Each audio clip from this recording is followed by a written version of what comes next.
What is my most important pike fly? The one that, if I would only use one, what would it be? I got that question in a podcast recently.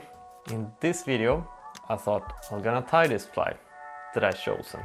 I really like to use a lot of different flies to try different kinds of presentations and sizes and colors. So it was a bit of a challenge for me, but some key aspects I definitely knew that I was gonna have. I needed a fly that was unweighted because it's very easy to add weights on the wire. Another thing was that it needed to have a tail. So without the tail, it's quite a small fly, so I can choose to have that. And then add quite a big tail, like in this case, extra large Dragontail to get some size into it. And I wanted quite a clear, like a natural color.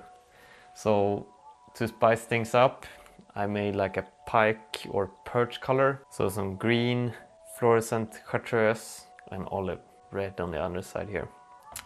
So this is a very, very good color. I think can work in most scenarios. So that's the fly we're gonna tie.